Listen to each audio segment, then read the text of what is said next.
നമ്മളൊരു ഉജ്ജ്വലമായ വിജയമാണ് കേരളത്തിലുണ്ടായിരിക്കുന്നത്.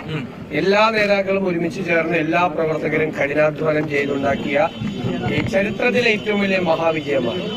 പിന്നീട് ഇങ്ങനെ ചേരിതിരിഞ്ഞുള്ള പ്രകടനങ്ങൾ, ചേരിതിരിഞ്ഞുള്ള ഫ്ലെക്സ് ബോർഡുകൾ വയ്ക്കല്, കോൺഗ്രസിൽ വലിയ സോഷ്യൽ മീഡിയയിൽ നടത്തുന്ന പ്രചരണങ്ങൾ, ഇതെല്ലാം ഒരു വിഭാഗീയത നമ്മുടെ പാർട്ടിയിൽ ഉണ്ട് എന്നുള്ള ഒരു പ്രചരണം ഉണ്ടായിട്ടുണ്ട്. അതുകൊണ്ട് ഞങ്ങൾ എല്ലാവരും ചേർന്ന് ഒരുമിച്ച് പറയുന്നു, ഞങ്ങൾക്ക് ആർക്കും വേണ്ടി ഇനി അങ്ങനെ പ്രചരണങ്ങൾ നടത്തരുത്. അത് കോൺഗ്രസ് പ്രവർത്തകരെ വേദനിപ്പിക്കും, നമ്മളെ വോട്ട് ചെയ്ത UDF പ്രവർത്തകരെ വേദനിപ്പിക്കും, വോട്ട് ചെയ്ത ഭൂരിഭാഗം ജനങ്ങൾക്കും അതിന് മനസ്സിന് വിഷമമുണ്ടാക്കും. അതുകൊണ്ട് ഞങ്ങൾ എല്ലാവരും ഒരുമിച്ച് നിന്ന് നിങ്ങളോട് എല്ലാവരോടും, എല്ലാ UDF പ്രവർത്തകരോടും ഞങ്ങൾ അഭ്യർത്ഥിക്കുന്നു, ഇന്നു മുതൽ അത്തരം ഒരു പ്രവർത്തികളും ചെയ്യരുത്.